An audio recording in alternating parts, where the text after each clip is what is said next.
We're going to be discussing chapter 2, which is all about motion. So to start with, we want to just remember that physics is concerned with the basic principles that describe how the universe works. Physics is going to be dealing with matter, motion, force, and energy. Keep in mind that motion is everywhere. You walk, you drive, you fly, you're doing motion. So in this chapter, we're going to be focused on speed, velocity, and acceleration. We will look at the two different types of motion, straight line as well as circular motion. Now, in order to define motion, you have to know your position. You have to know the location of the object. You need a reference point and a measurement scale so you can define that position of your object. Motion is when an object is undergoing a continuous change in the position. When you describe motion, you're describing the time rate of change of the position. So basically, you're describing a combination of length and time. Now, in physical science, we have the terms speed and velocity, and they're different. Speed is what we consider to be a scalar quantity, which means it only has magnitude. If, like the statement says, a car going at 80 kilometers per hour, you have no idea what's the direction. So that would be a scalar quantity. Velocity, on the other hand, is a vector quantity that has both magnitude as well as direction. So a car going 80 kilometers per hour north gives you that magnitude as well as that direction. Now, if you look at this next picture, you see how our vector quantities are represented by arrows. Notice the length of the arrow is proportional to the magnitude. We have 40 kilometers per hour, 80 kilometers per hour. The arrowhead is pointing toward the right, which means it's going in a positive direction. Then we have 40 kilometers per hour, 80 kilometers per hour. But now our arrowhead is pointing to the left in the negative direction. So notice we put a negative in front of the 40 kilometers per hour, and we put a negative in front of the 80 kilometers per hour. So vectors can be both positive or negative. Now, in speaking about average speed, you're looking at distance traveled over time. So the average speed is designated by a lowercase v, and it equals d over t for distance over time. It could also equal the change in distance over the change in time. That little delta, that triangle, simply means change. Distance is your actual path taken. So any curves, any turns you make would make up the distance. If you want to know what is your speed at a certain instant of time, when that delta t is very small, that would be your instantaneous speed. You're glancing at a speedometer. A policeman is using a radar gun to clock your speed at that instant. Those would all be instantaneous speed. Whereas velocity, on the other hand, similar to speed, but now we're putting direction into the mix. So notice the definition for velocity is displacement over total time traveled. Not total distance, but displacement. So displacement, you're concerned with the initial and the final position, going in a direction from initial to final. Instantaneous velocity is similar to instantaneous speed, but you have direction. So if you want to see what we mean by displacement or direction, you can refer to this figure. Notice the displacement is the vector quantity between 2 points, between the point where you started, the hometown, the point where you ended, State University. Distance is the actual distance that you travel. Notice if you follow these red arrows, you see how there's some bending and curving. Distance would be taking into account all of those turns, those bends.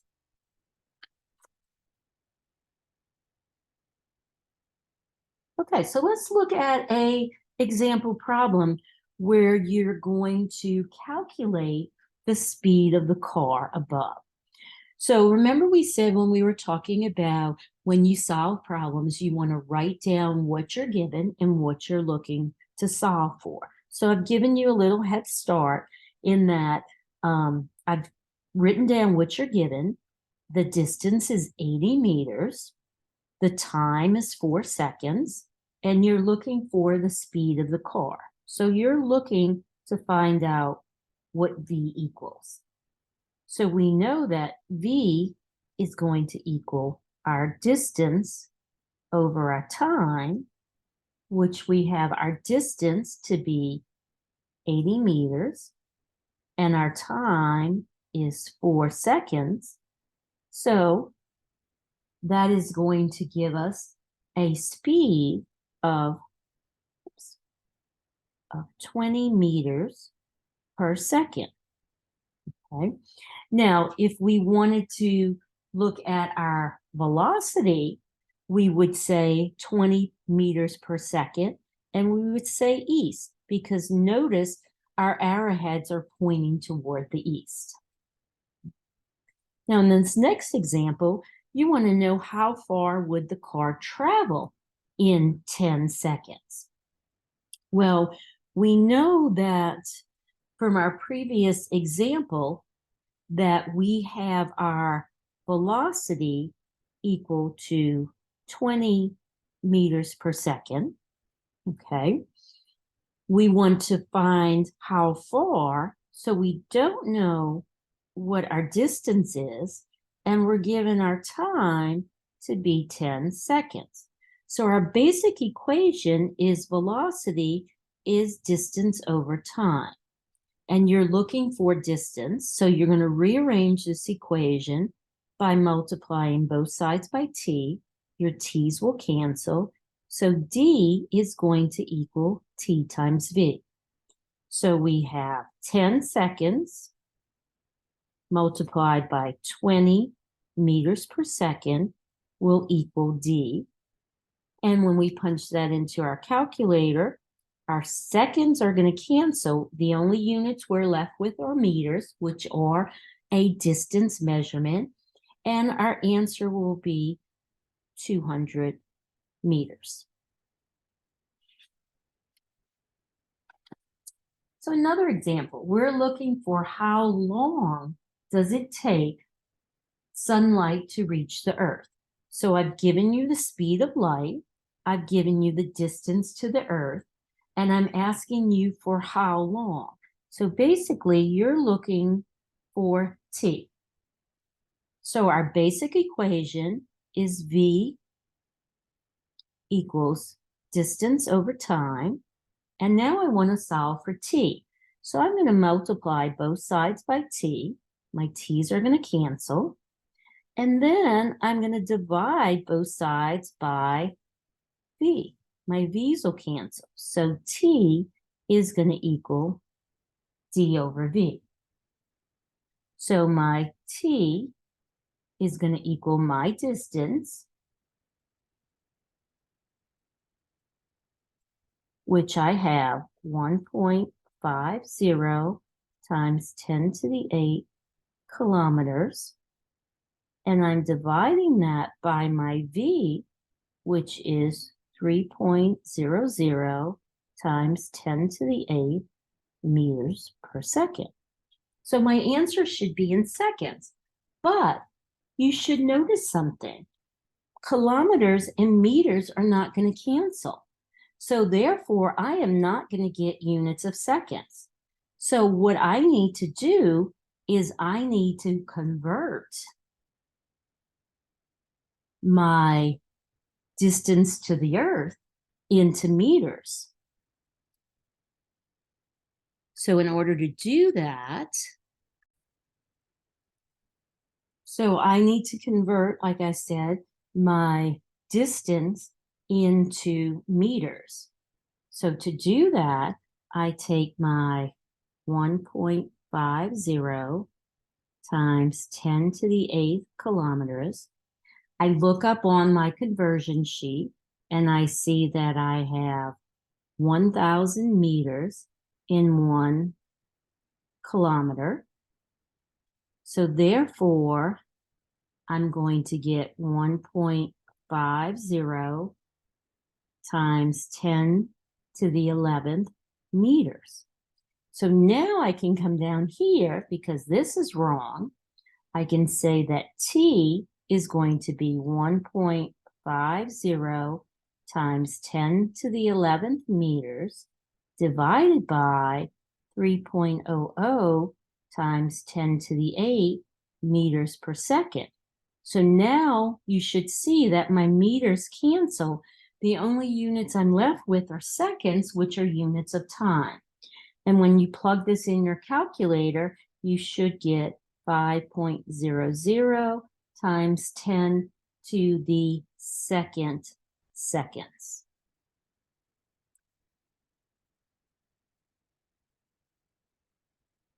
Okay, if we look at another one, you're asked to find the average speed in miles per hour of the Earth revolving around the sun.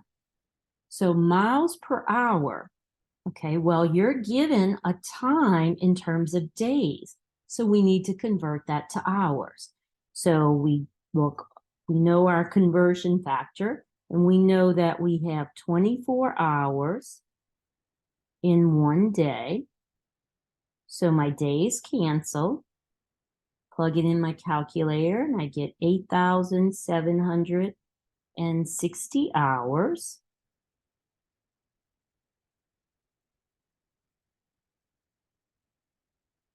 Now, my Earth's radius.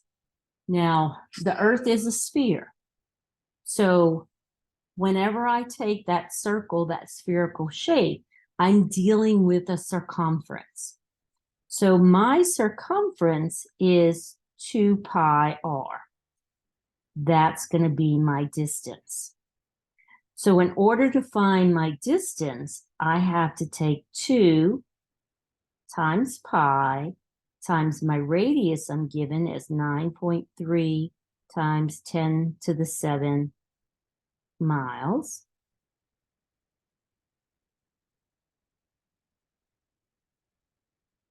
Now, I'm looking for speed, so my speed is simply going to be my distance over time. So my distance will be 2 pi times 9.30 times 10 to the 7 miles.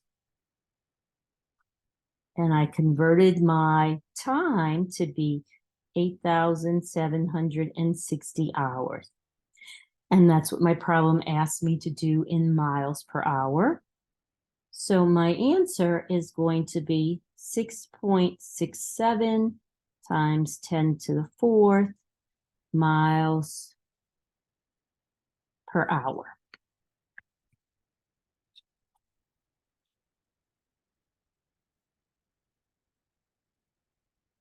Okay, now there's 3 ways in which you can have a change in velocity. You could have a change in velocity by increasing the magnitude, which are basically speeding up. You could decrease your magnitude, which are basically slowing down, or you could change the direction. So any of these 3 changes tells you your object is accelerating. The faster the change, the greater the acceleration.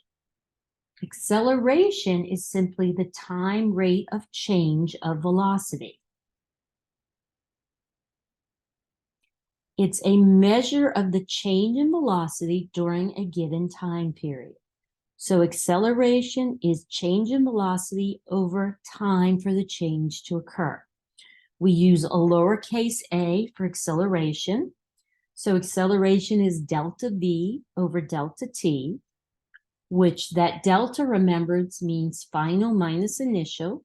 So we have final velocity minus initial velocity, and you'll either see a V sub 0 for initial velocity, or you'll see a V sub I. Now, the units of acceleration are meters per second. Okay? We're going to limit ourselves to constant acceleration.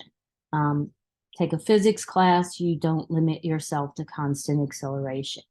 One thing I want to mention, the easiest way to tell whether your quantity is a velocity or an acceleration is look at your time factor. If that time factor is squared, seconds squared, hours squared, then it's acceleration. If it is not squared, meters per second, miles per hour, then it's velocity. So an easy way to be able to tell whether you're dealing with an acceleration or a vector quantity. Now, you look at this picture over here. So as your velocity increases, the distance traveled by the falling object, which in this case is the green ball, increases every second. If you have a constant downward acceleration of 9.8 meters per second squared, the velocity is going to increase by 9.8 meters every second. So you can see how your velocity is increasing by the increasing length of your arrows. Now, the distance doesn't increase uniformly, and obviously you can tell the distances are not to scale in this little diagram. So if we want to look at this example for acceleration, you're told you have a race car starting from rest. So you know the initial velocity is 0, which we've written down, V sub 0 is 0. It accelerates uniformly along a straight track, reaching a speed of 90 kilometers per hour. So that 90 kilometers per hour is going to be your final speed, and it does so in a time of 7 seconds. And you're asked to calculate the acceleration in meters per second. Now, one thing you should recognize right off the bat is your final velocity is 90 kilometers per hour. And you're asked to find meters per second squared. So that means you got to do some conversion. So do your conversion before you actually solve the problem, and then you won't forget. So we have 90 kilometers per hour. And we know by looking at our conversion sheet that in 1 kilometer, we have 1,000 meters.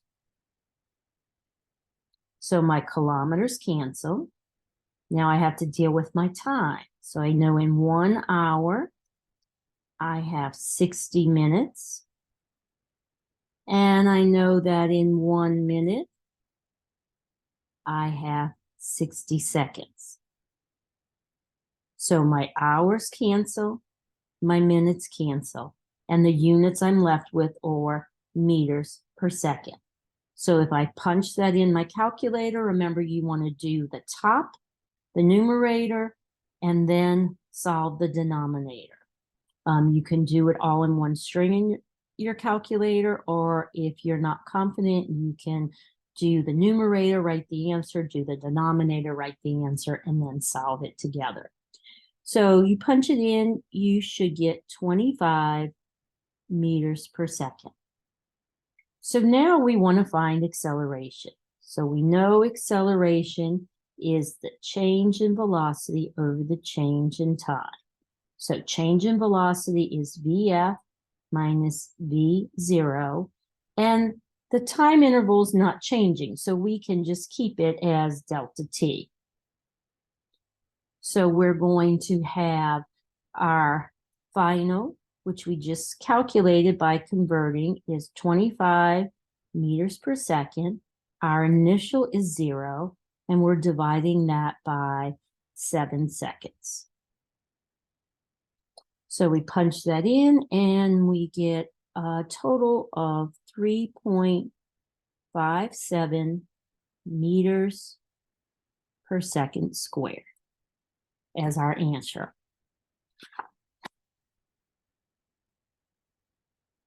Now, remember on your formula sheet, I've given you the basic formulas. You want to be able to rearrange the formulas for all the different variables within that formula. And you can rearrange them and write them on your formula sheet and use that for the test. So basically, we remember that acceleration we just saw as change in velocity over time, which is VF minus V0 over T.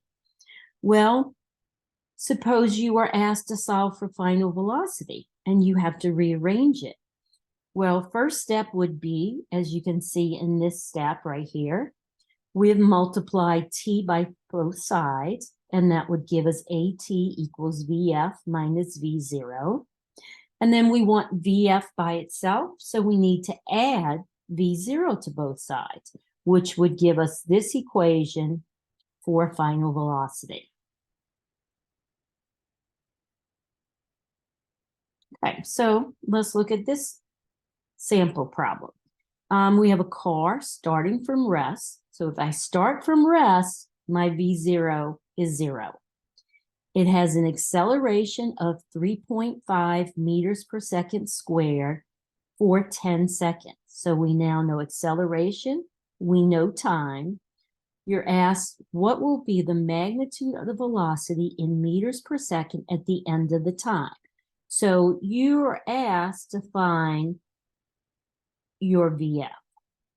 Okay, well, we just rearranged the acceleration equation for VF, so we can use that. So, like I have written here, we have VF equals V0 plus AT. Well, we started from rest, so we know we've already deduced that V0 is 0. We're going to add A. Our acceleration is 3.57 meters per second squared. And we're multiplying that by T, which is 10 seconds. So this seconds right here is going to cancel one of those seconds. So therefore, when we multiply these together, we should get 35.7 meters per second equals our final velocity. And remember I said, velocity, the time unit is not squared, which we see here. So we know we did it right because we got meters per second. Now, with our acceleration, we've talked about it's a vector quantity, and we know velocity is a vector quantity. So looking at this diagram, you can see that when your acceleration is in the opposite direction of your velocity, notice that your speed decreases, said to be deceleration. But when your speed and your acceleration are in the same direction, your speed increases. So an increase in speed, or you would have acceleration, which would be positive. A deceleration when you're slowing down would be negative.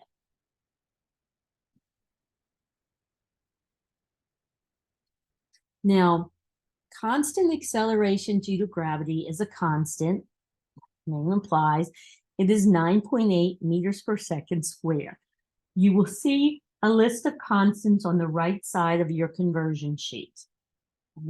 And this is a special case associated with falling objects. Okay.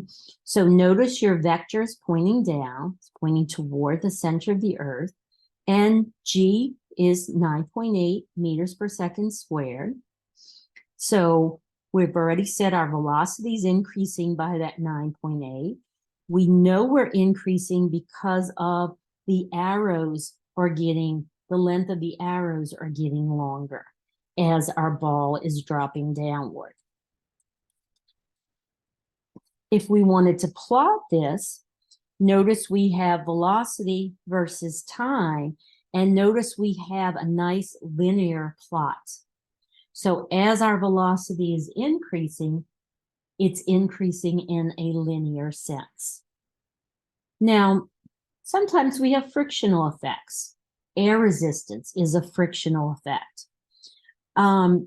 If we neglect these frictional effects, every object that's free falling on Earth will accelerate at the same rate. So we have Galileo to thank for doing this experiment. He's known for the feather and the coin. So basically, he pulled a vacuum, dropped a feather and a coin, and they fell at the same rate. There was no air resistance. If I pull a vacuum on a tube, I'm taking away the air resistance. The objects will fall at the same rate. But you know, right now, if you were to drop a feather and a coin, they're not going to fall at the same rate because we have air resistance. Man on the moon, okay, demonstrated by dropping a hammer and a feather. There's no atmosphere on the moon, so there's no air resistance. The feather and the hammer dropped at the same rate.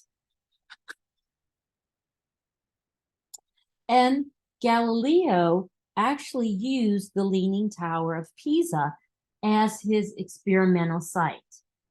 Okay, he said that if he would drop cannonballs or stones of different masses, that over a short distance, that the air resistance could be neglected. So they would drop at the same rate. They would strike the ground at the same time. And that's what he found actually did happen.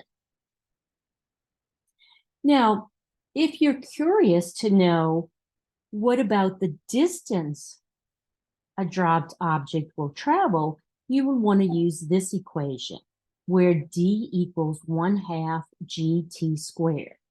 So that's going to let you figure out what distance an object drops due to gravity when you're neglecting air resistance for a given amount of time. So let's look at that and do a practice problem. So here we have a ball that's dropped from a tall building, and you want to know how far does the ball drop in 1.50 seconds. Well, g, lowercase g is a constant, 9.8 meters per second. You're given a time of 1.5 seconds. And we've just went over our equation, d equals 1/2 gt. And you're actually looking for what d equals. So we say that d equals 1/2. We have 9.8 meters per second squared times 1.5 seconds, and that would be squared. So that distance comes out to be 11 meters.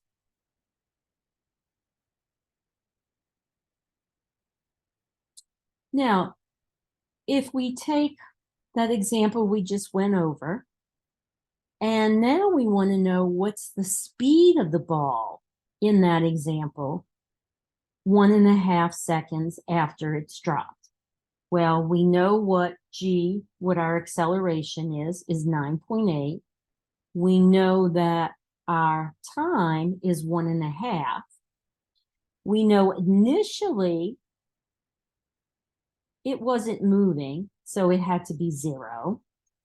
And you're asked to find what VF is. Okay. So looking at our equations, VF equals V0 plus AT. So we're going to have 0 plus 9.8 meters per second squared times our 1.5 seconds. So one of these seconds are going to cancel with that. And remember, for Velocity, we want meters per second, which we will get. So when we plug in these numbers, we should get 14.7 meters per second.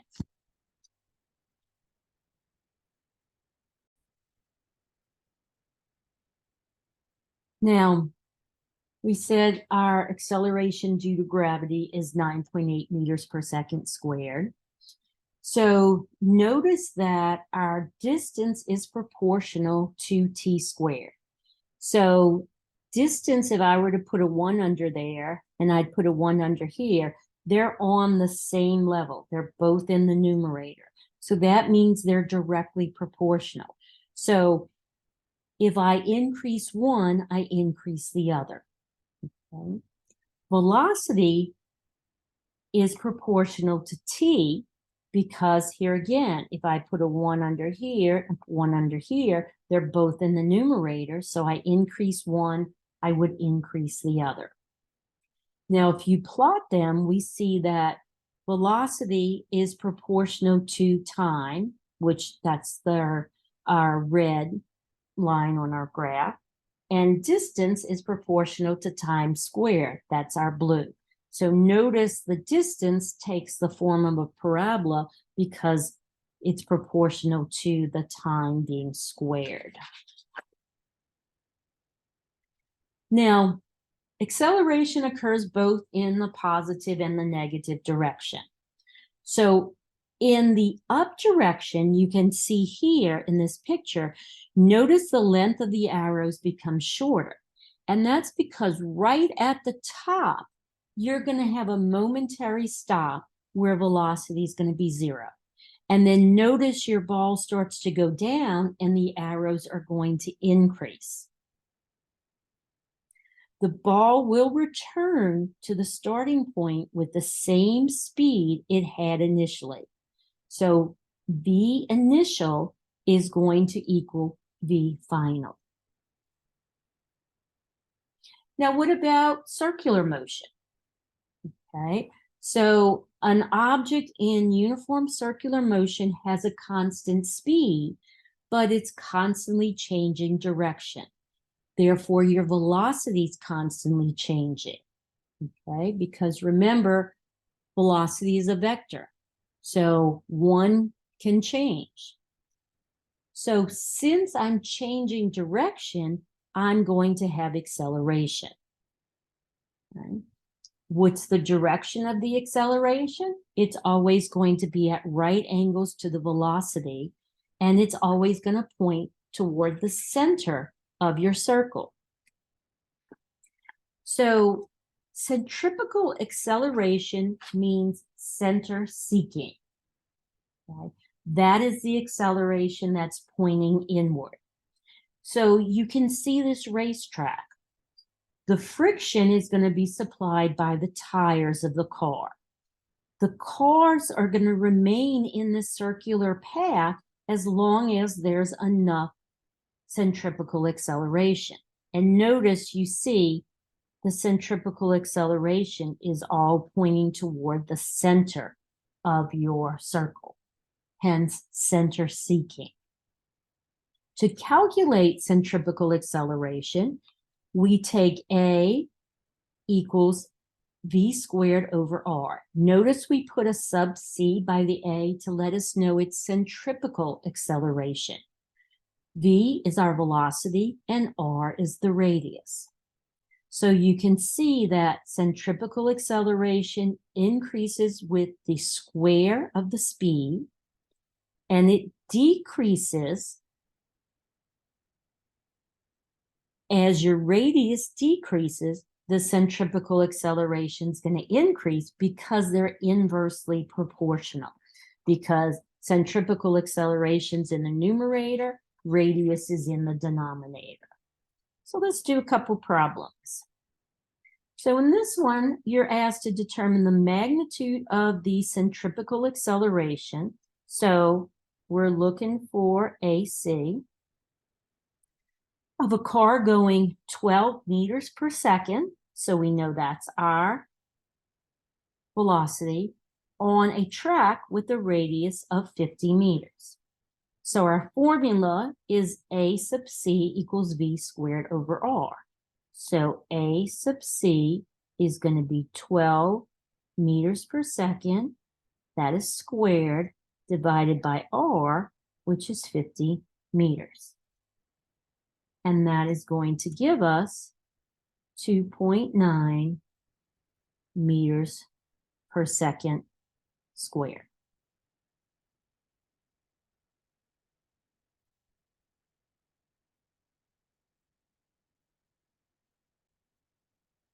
Another example, you're asked to compute the centripetal acceleration in meters per second of the Earth in its nearly circular orbit about the sun. So you're given the radius, you're given the velocity, and we know we're finding AC. So remember we said AC is V squared over R. So we have 3.0 times 10 to the fourth meters per second divided by 1.5 times 10 to the 11 meters. And remember our V is going to be squared. So we should get 6 times 10 to the minus 3 meters per second squared as our centripetal acceleration.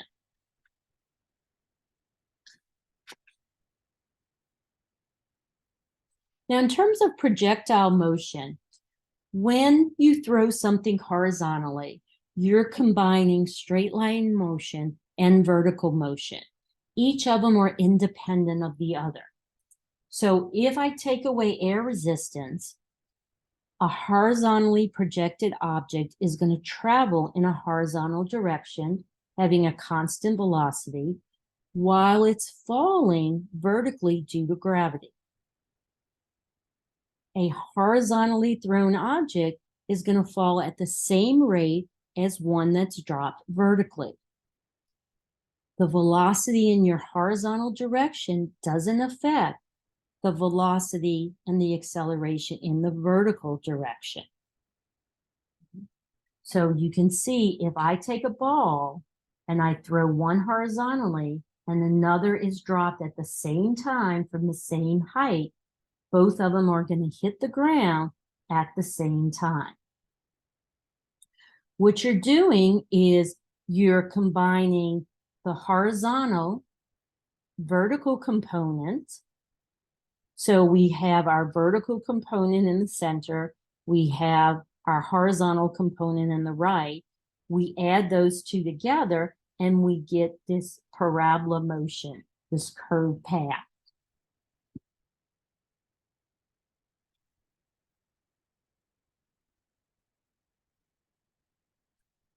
When you throw a football, your horizontal velocity remains constant, but the vertical velocity is what's changing. So you can see how your football is thrown. Notice the arrows in the horizontal direction are the same length, but notice the arrows pointing in the vertical direction are changing size. So I'm neglecting air resistance. I have the same horizontal velocity, which is V sub x, throughout the path, but the vertical velocity, V sub y, is changing, just like an object would be thrown upward. And if I take air resistance and I neglect it, notice the projectiles having a symmetric path. Notice your maximum range is shown at 45 degrees. If I have particles or projectiles that have the same range, you can see those that have the same initial speed and the projection angles, same amount above and below 45 degrees, they have the same range. So for instance, notice 30 plus 60, they both wind up at the same spot. Now, real world conditions, air resistance going to come play a part, and your paths are not going to be symmetric. So it's going to reduce, that air resistance reduces the horizontal velocity. So notice at a 45-degree angle with air resistance, I'm right here, whereas without air resistance, I was out there. So I'm reducing my my distance, basically. And then, why is it so important to think about projectile motion? Well, a lot of it has to do with our sports. That is going to depend upon the angle that they release the ball. What kind of spin does the football player? What's the size or the shape? Direction of wind, speed of wind, all these weather conditions. They have to take into account, is it going to be snowing or windy where they're playing, or is it going to be dry? All of these things come into play when you're a coach and you're trying to figure out what to tell your players, how to throw the ball. And this gives us a summary of the important equations for Chapter 2. There are sample problems posted under Exam 1 material Chapter 2 on Canvas that you can practice, and you see the solutions, as well as make sure you do the WebAssign homework prior to the class. I hope everyone enjoyed the lecture, and take care.